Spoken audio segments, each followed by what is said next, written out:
Hello, beautiful people. This is Marisa Anglade on giving you the tea on everything healthy. Today I'm going to show you how I make my lentil sausage. Now you could bake this to be even healthier, or you can kind of pan fry it or fry it on the stove in a frying pan.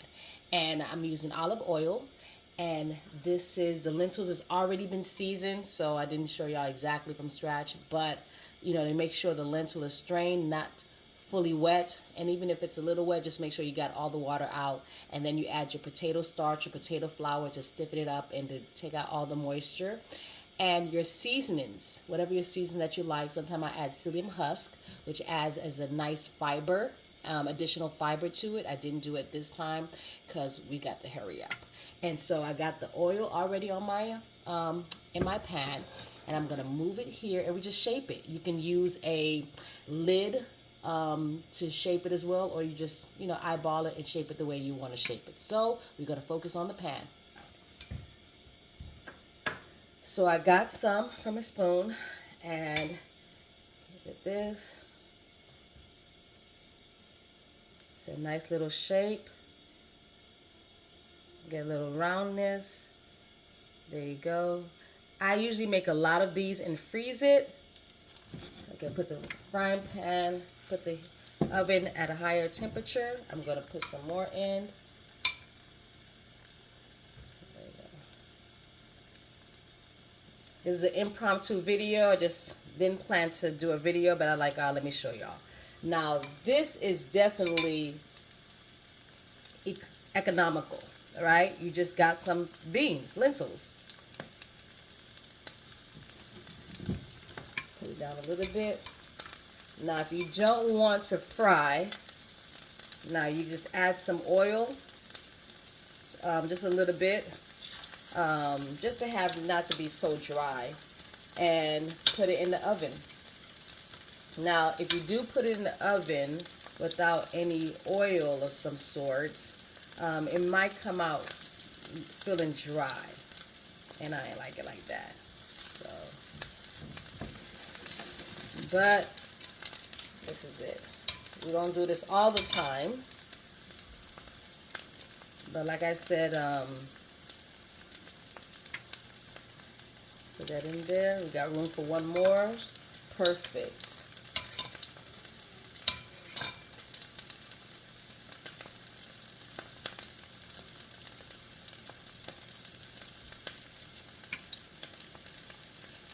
There we go.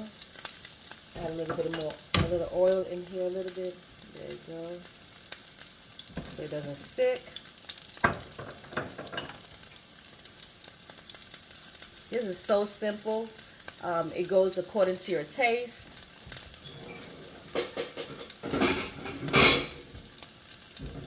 Alright. I got my pan. I got my plate. Put this in the sink. Alright, now,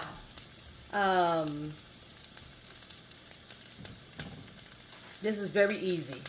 I mean, it's super, super easy. Okay, we're going to flip it over. And I'm going to show you the nice browning that it has after it's done. Looking like sausage. And whatever flavoring that you give it is what it gets. It's what it has. This makes like a nice breakfast, part of your breakfast. I would normally do home-style potatoes, cook this with some potatoes. And by the way, you can actually make this into meatballs as well. You can see the color already. You see? Get a little closer. You can add some onions to add some more texture, add some nuts. But like I said, I'm making it very easy, very economical. All we got was some lentils. Strain out all the water after you cook it. And then you season it. And yeah, you add your favorite seasonings. Like I said, I was just keeping it very minimal. Garlic and salt, mostly everybody have that, or just salt. This is financially doable, right?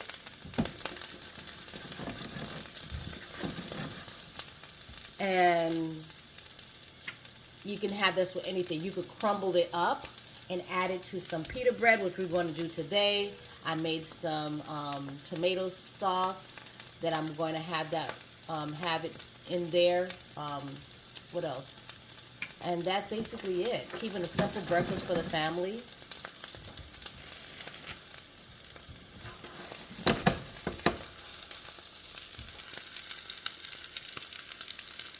Okay. Now I'm gonna bring it closer. Flip it one more time.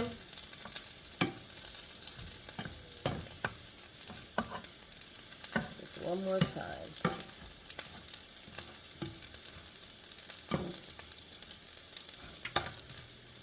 I got the oven at medium high. We don't want it to burn. We just want it to just be nice, right? And it holds together very well because of that potato flour. Now, what could you use if you didn't have potato flour? Any flour. Any flour. Whatever you got at your home, any flour. So make sure you have lentils. Beans, beans, beans, beans is your friend. You can make almost anything with beans. Now, I could have made some meatballs with this. I could make a burger, but I normally do my burgers with beans, like black beans, pinto beans, red beans, probably combine them together. But you need to have beans in your pantry. It has the amino acids that your body needs. It has your protein that you need.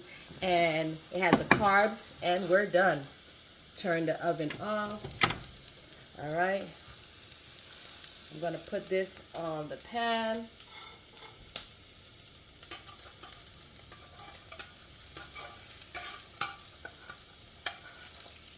One. Yeah, let me see, move the can.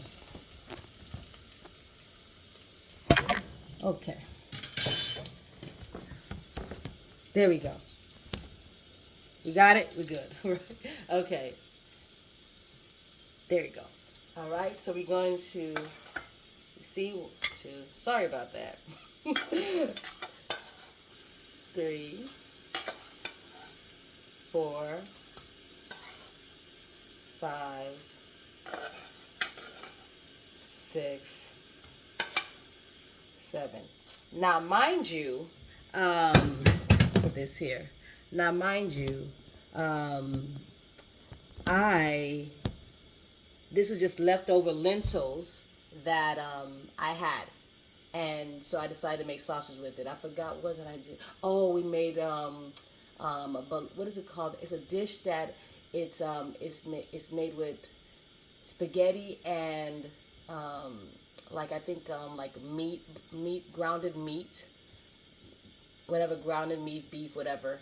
And so instead of grounded meat, I did lentils, as I think it's called bologna, something like that. Anyway, so we did spaghetti with lentils, with the tomato sauce and all of that. Oh, they loved it. But anyway, so this is it. This is what the family is having. And I'll take you with me. I'll take you to my table. And let me turn on the light. That's why the light seemed a little dark. It could use a little more light. There we go. See? This is real life. This is real life, where everything is not glitz and glamour. But let me show you my table. Okay. These are the peaches that we picked from the peach tree in our backyard. I'm gonna call it an orchard. So we have a couple of trees there, fruit trees there. So this is peaches. We cut some, added some lemon. Oh my gosh, it's so good. Just to kind of keep the color, but the lemon enhanced the flavor. And so we have blackberries that we picked from our garden, our orchard area, and blueberries also we picked. And we have some blueberry jam, no sugar, just plain blueberries and a pectin. And we have some plain peanut butter here, and a smoothie that I'm going to make a smoothie bowl. And that's what we have at our table. Now, just in case they want to do peanut butter and jelly and then have some sausage, or if they want to do the wrap, that's fine as well. I myself is going to have this in a bowl and add some toppings and some pumpkin seeds and probably some shredded coconut that I don't have at the table.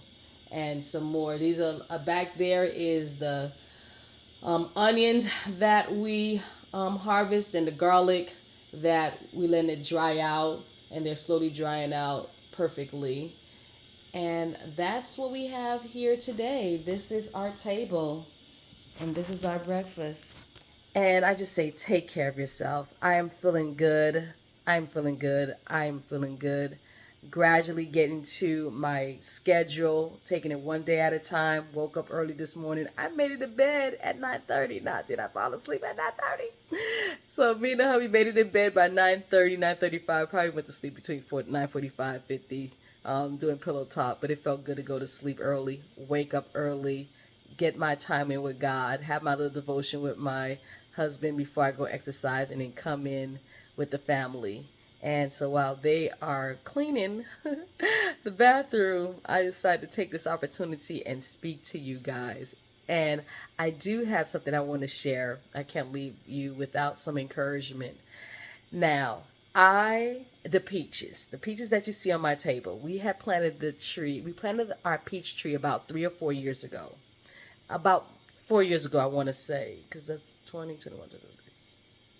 Yeah, about 4 years ago. So 3 to 4. Anyway, when we planted it, we got the first year, of the tree, it had fruits in it. And we're like, whoa. And we prayed and we were so happy. And then we couldn't eat any of the fruits because that this bug, I don't know if it's called boars, whatever the bug is, or worm, whatever it is, it get into the fruit and leave this gook out of it. Every peach had that. We couldn't have not even one. So the second year we saw fruit. We said, Lord, please, please, please give us some fruit this year. Please don't let us see the fruit that we can't eat. No fruit. No fruit. We couldn't have, I'm sorry, there was fruit. We could not have any fruit that out of that tree because, again, the same thing. Every peach was filled with that gook in it. Not one was good for eating. And then, even if you wanted to let it ripen up and let it turn red and just cut around it, it would all fall down. All of it fell down. You didn't get the chance to see it turn colors. Third year, same thing. And so this is the fourth year. And I did the same prayer. Every year I prayed, no matter what, I prayed. It got, they say the insanity is doing the same thing over and over, expecting a different result. Yeah, that's what I did. I did the same thing every year, expecting a different result, and I got it. In this instance, it was prayer. And it was prayer. I can't say it was anything else. So we did learn that you're supposed to spray the fruit tree before it blooms. Something about the timing, so you don't affect the flower and you don't spray the fruit. But you get it before the bug can get into the flower and spread to the peach. We missed that. We missed it. My husband did spray, but it was well past that time. And yeah. So, and that was one time. So he passed the time, and it was one time. And so anyway, we didn't know what was going to be the results because I still prayed. And when I saw peaches that didn't have the bugs, now they did. Some of them had it. Now some of them had it. But when I saw that a good majority did not have it, and not only that, I'm like, oh my gosh, Ralph, I think we're going to get peaches. I think we're going to get peaches this year. And then that one great morning when you looked out your window and you see the color, you see this color, and you're like, oh my goodness. I'm like, oh, we're getting peaches. I was so happy. And it said, to me, the message I got from that is that don't ever stop praying just because you don't see the results right away. Unless it's an absolute flat no, like you got the no, like you got the answer no. But if you didn't get an answer, then you keep praying until you get a no, because it might just be wait if it hasn't happened yet, but you keep going. You go like the woman that went to the judge in the Bible. Like she kept nagging him. And I'm going to call it nagging because he got so annoyed that he gave her what she wanted. Not because he cared, but because he was annoyed. And Jesus gave that parable, the story of that parable, as an example for us. Don't give up the hand of God too quickly. Don't give up on prayer too quickly because you're not seeing that immediate result. I didn't see the immediate result. I had to wait from year to year to year, see the fruit right in front of my face, but could not eat it, could not touch it. And it also shows you just because you plant something doesn't mean it's going to, just because you do something doesn't mean it's going to always work out because you put all your efforts in it. Sometimes the dependence is not in your hands or your abilities or your effort, but it's on God. I depended on God every year to bear fruit, for my tree to bear fruit, but not just bear fruit, but for me to be able to partake of that fruit. A lot of times we do things and we think of our own effort that it's just going to just be the bomb. It's just going to just work out because you put in the work. And we don't have that dependence on God as we're doing the work. And so I'm just grateful for prayer. I'm grateful for the answer to prayer. Whether it's a no or yes, I'm grateful for the answer. I'm grateful to be able to reap the benefits of my fruit, of my labor, to get the fruit from that. And I just want to encourage everyone, whatever you're praying about, continue to keep praying. And then tell the Lord, Lord, I'm going to keep praying. I'm going to keep coming to you like the woman went to the judge until you give me a definite answer that it is no, then I'll stop. But until then, I will keep praying, keep believing, and trusting in you to guide me and direct me. And that's my message today. I want y'all to be healthy, mind, body, and soul. Be healthy, take care of yourself, and take time to sit and rest. Until next time, be healthy.